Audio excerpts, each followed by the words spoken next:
En fait, je voulais faire cette vidéo introduction rapide parce que vous êtes pas mal à demander en fait comment ça se passe niveau budget, comment je m'organise, combien ça coûte, combien ci, combien ça.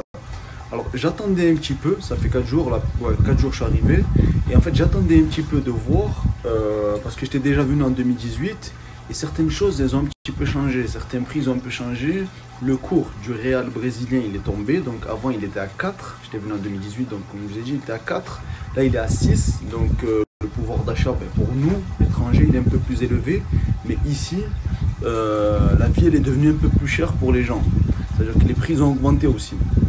Donc, pour pas dire de bêtises, et j'aime pas dire de bêtises, j'ai pas toutes les informations. En revanche, j'ai des informations qui, moi, me concernent. Alors, moi, ici, comment je me débrouille, en fait, je bouge d'Airbnb en Airbnb.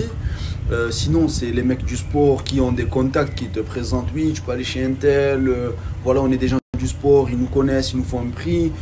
Tu peux aller manger chez Intel. Voilà, ils savent. Parce qu'en fait, ici à Sao Paulo, je suis venu pour voir une grosse académie de jiu-jitsu brésilien. Donc, c'est un gros projet social qui est soutenu un peu par la ville, par les commerçants locaux. En fait, il y a ce soutien. C'est quelque chose de beau et franchement, je ne pensais pas que ça existait dans le monde, mais quand tu vas dans les endroits pauvres, ça existe. Du coup, voilà, moi qui voyage en mode training camp, donc en entraînement, le sport, etc., ben, j'essaie de voir un peu comment les locaux vivent. Ça veut dire que comment ils s'en sortent, qu'est-ce qu'ils mangent, où ils dorment, comment ils vivent, comment ils travaillent. Et tout ça, en fait, et je prépare des interviews, Inch'Allah. C'est du contenu qui va arriver plus tard, il faut juste être patient. Et pour un petit peu montrer tout ça, quoi. Désolé pour le bruit de la machine à laver.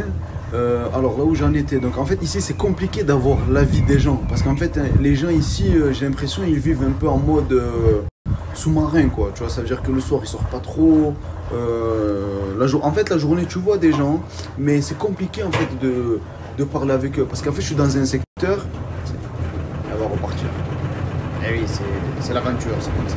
Je disais que c'est pas un secteur très sécuritaire parce que bon, il faut savoir que Sao Paulo c'est une ville et en même temps un état. Donc ça fait l'état il fait à peu près la moitié de la France, comme ça vous avez une idée. Et la ville de Sao Paulo c'est une grosse métropole, je crois même c'est une mégalopole. Donc c'est compliqué en fait, c'est plein de petits quartiers, c'est des districts, tu vois. Et là je suis dans un district qui s'appelle Ipiranga, vous pouvez regarder sur internet, au pire je vous l'écrirai. Il n'est pas très safe. Et c'est là où il y a le club de Jiu-Jitsu où je suis. Donc pour interviewer des gens ici, etc., c'est très compliqué, vous voyez. Donc disons qu'ici les gens, ben, ils sont tous un petit peu méfiants. Tu vois, ils te voient, voilà, tu es là, tu vas t'entraîner, excuse-moi. En fait, ils n'ont pas l'habitude à ce qu'on leur parle. Il n'y a pas trop de touristes ici, c'est pas touristique là où je suis. En revanche, on va essayer d'aller un petit peu vers le centre-ville. On va prendre un jour, on va essayer de faire toute une journée. Voilà, parler avec des gens, discuter avec des gens, leur prendre 5 minutes de leur temps, essayer d'avoir leur avis sur ce qu'ils pensent des touristes, etc. Mais il faut avoir l'idée que ici c'est très pauvre, donc le taux de criminalité il est tarpé élevé voilà, les gens en fait ils essaient de s'en sortir comme ils peuvent quoi, vous voyez. Et voilà, c'est tout. Donc si vous avez d'autres questions, n'hésitez pas. Par rapport à moi, du coup, pour le budget, voilà, pour mon budget, du coup, je disais, ben, moi, je m'en sors, allez, à coût de 5 euros à peu près la nuit, si je peux dire ça comme ça, 4-5 euros la nuit, donc pour l'hébergement et tout.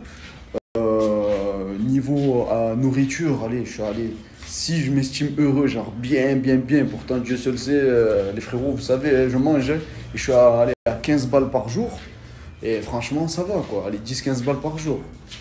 Ouais, 10 euros, ouais, c'est une moyenne de 10 euros à peu près. On va dire 10 euros. 15 euros, c'est avec tout ce qui va avec. Tu sors, tu as envie de manger un truc, tu veux te prendre une glace, une connerie. Vous voyez ce que je veux dire? Donc c'est plus dans les délires comme ça. Mais ça coûte vraiment pas si cher que ça quand tu voyages en mode low cost, en mode aventurier. Et après, il faut aimer, il faut aimer. Donc si vous avez d'autres questions, n'hésitez pas. Et j'essaierai de cumuler max les questions et d'y répondre, Inch'Allah. Et restez branchés. Dans une semaine ou quoi, on va bouger de Sao Paulo, on va direction le nord et là on va commencer à descendre toute la côte mon pote, tout le littoral frérot. Oui, juste comme ça j'oublie pas, donc la seule chose on va dire qui coûte réellement, c'est plus les échanges, ça veut dire les billets d'avion. Si maintenant, bah, pour l'instant en fait ça fait que 4 jours que je suis là, donc j'ai pas encore un ordre d'idée, de toute façon je vous dirai au fur et à mesure Inch'Allah, mais je pense que ça va être juste les billets qui vont coûter cher. C'est les grosses destinations, les longues destinations, les longues distances. Je pense que ça va être ça parce que voilà, je vais être forcé de prendre l'avion. Mais sinon, les courtes distances, les 200, 400, 500 km, km, même 600-700 km, je vais essayer d'aller en mode bus, train, stop, rien à foutre. Et on va voir un petit peu où ça va nous mener tout ça.